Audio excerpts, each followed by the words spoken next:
Well, it's that time of year. Springtime is coming.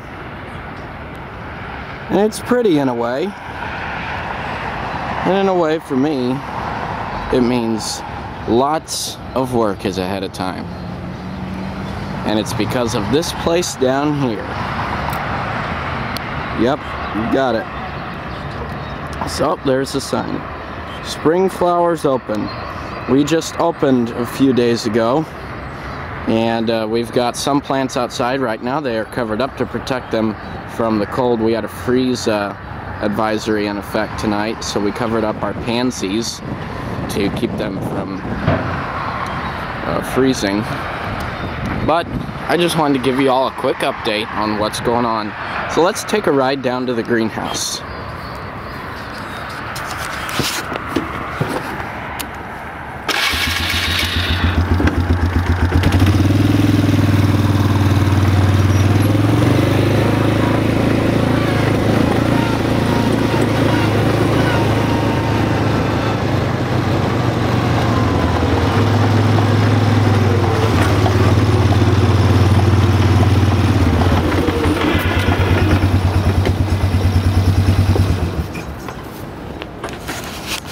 There's the Kubota over there.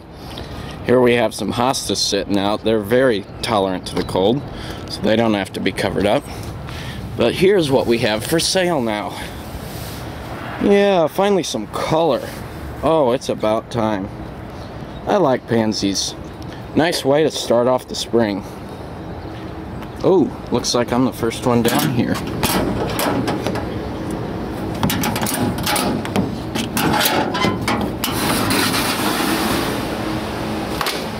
Here is our temporary checkout. And looks like they've been busy. We've been really busy. Look at all these plants. And this is 4 of the 6 greenhouses that will be completely filled up. Hanging baskets hanging from the top purlins. All this will be filled up with plants. Control panel box, and these giant 14-inch super petunias that get very beautiful. Lots of perennials in here. There's a backup generator. This is where we do all our transplanting. And there's the maxi filler over there. Water machine. We were paying Pine Valley too much. We thought we'd just get our own. Lots of plants, begonias, marigolds, cannas, impatiens, ferns, coleus. You name it, we got it here. We're doing a lot of new stuff this year. So, I just want to explain what's going on. Being in the greenhouse business has its advantages and its disadvantages. I tend to like the advantages over the disadvantages though.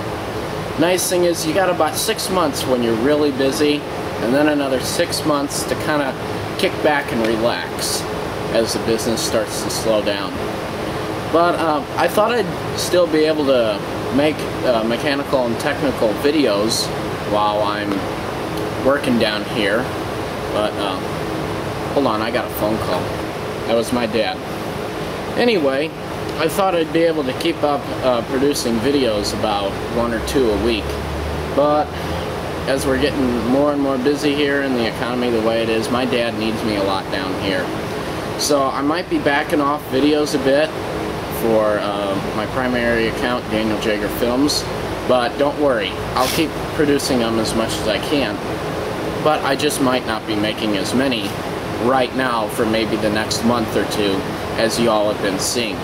But as soon as we get the busy season over here, I'll be able to start making more videos. But happy birthday to me. I just turned 17. Oh, sweet. Look what I got for my birthday. Oh, yeah. Sweet. The iPod Touch. Love it. It's nice. But anyway, let's go take a walk over to the garage where I've got my engine at, and I'll give you an update on that. 2,200 gallon water tanks, which we will go through about 3 times that much on a hot and dry day. These pallets of Metromix potting soil, we get about 3 truckloads of that a year. So lots of that stuff, but that's the best potting soil ever. Best stuff you can buy out there. The lower greenhouses, which will be starting up in another week or so. And the office. Man, Weber's asphalt, or not asphalt, landfill mound is getting really high up there. There's our greenhouses. There's their asphalt plant over there. As you can see, there's a truck going to get some asphalt. Up there, they have a landfill. And yep, there's a Cat bulldozer at work up there. There's a Cat earth mover just moving out of sight. Man, they're getting high. I heard they're going up another 40 feet yet. Holy cow. There's our first employee arriving. She drives a Ford Explorer Sport Track. The nice looking cattle guard on the front.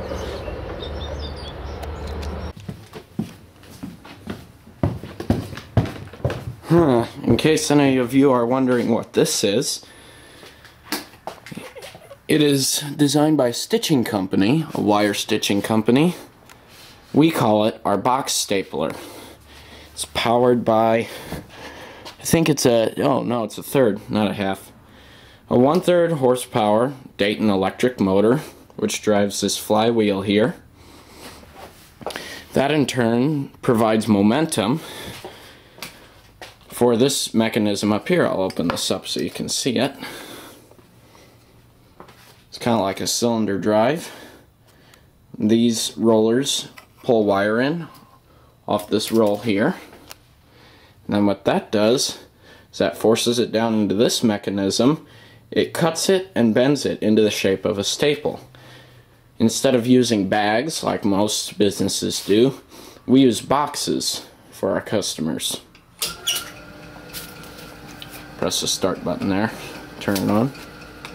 And here's how this works. I'll set the camera aside so you can watch. Now, let me zoom out a bit.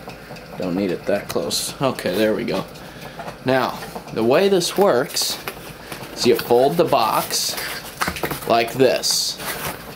See this? Down and over. And then this sticks into the stapling mechanism, and there's a pedal down there. You just press on that pedal, and when you step on the pedal, it does this. There you go. Now your box is held together. Here's the back side of it. So that's how that works. Very nifty machine. Much faster than hand stapling stuff. You know what? You guys may want to see that thing like this. I'll just run a few staples. So yeah, it'll staple really fast. And if you get really good at it, you can hold the pedal down and keep the boxes going through while that thing's going around like that. But that's if you get really fast. I haven't done this in a while, so I'm not that fast anymore. But I had it down a year or so ago. That's that machine. Now we'll get to what you've all been waiting for. Turn all my lights on here. Oh, that socket's going out again. Darn it. I'll have to replace that. Here it is. On my engine test stand. Oh yeah. But why can't I run it yet? Here is why. I've got to hook all my gauges up yet, but get a load of this stuff. Okay.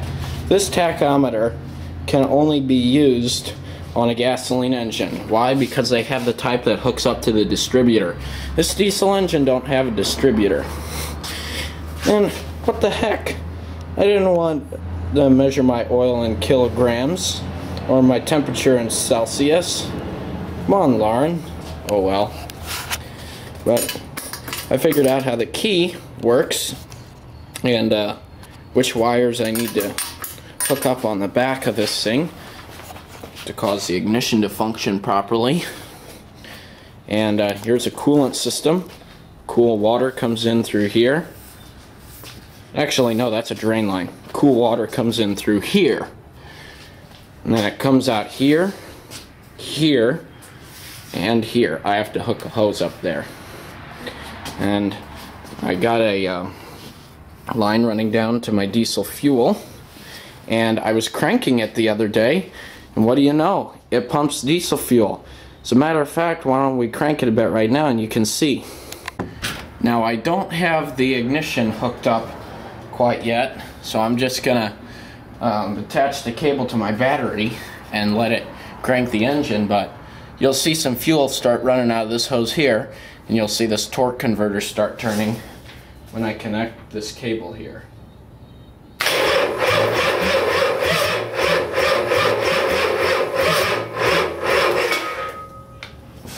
So yeah, my batteries are a little low from cranking it a while ago there, but there's diesel fuel draining out of there. I don't have the voltage running to the injector yet, but a little bit of fuel, transmission fluid coming out of the torque converter.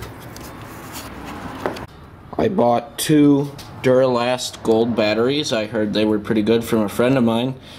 750 cold cranking amps and 930 cold cranking amps at 32 Fahrenheit. So those are good powerful batteries, but they just need a charge. So there's the engine, and why I can't start it yet is this here. I have to secure this better, so I'm gonna make a plate, drill some holes in it so these can slide through, and then weld some heavy-duty conduit on the outside here and slide some rebar through there, or even yet a bolt. That would probably be better. Put some nuts on either side to hold that in place, because I was talking to a friend of mine. He said you don't want this thing jumping off the stand. So I thought, yeah, I'd better secure that a little bit better. This engine is like a little bit too big for the stand, but after a few custom modifications it'll be alright. The Wind Power Wisconsin generator over there still needs work, but is on hold until I can get freed up from the greenhouses. My iHome for my iPod Touch. That is a really good speaker. I've never seen a speaker that produces such good bass and treble without distorting for that size. Really nice. I really like the iHome.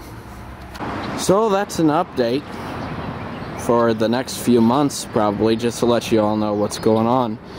Eventually, we will have all the greenhouses filled. All these benches here will be filled with plants. Lower houses down there, those will be filled with plants. We'll have plants out on the parking lot. All those benches will be filled. And this area where I'm standing is a big display area. Herbs over there. We moved the gazebo the other day so we can display more plants over there, as well as park some more cars, because this lot can get very full around Mother's Day weekend. And when the weather warms up, we put a green, what we call a shade cloth, over this area here to make it not completely shady, but at least it gives you a break from the sun while you're shopping through this area. And then a yellow waterproof tarp goes on top of these pipes, and eventually this is where our checkout is going to be. We'll have 3 or 4 cash registers here to keep up with the flow of customers, and we'll have tables here where we set our registers, phone lines for credit card machines. So that's where the checkout will be. Oh man, that sun's bright.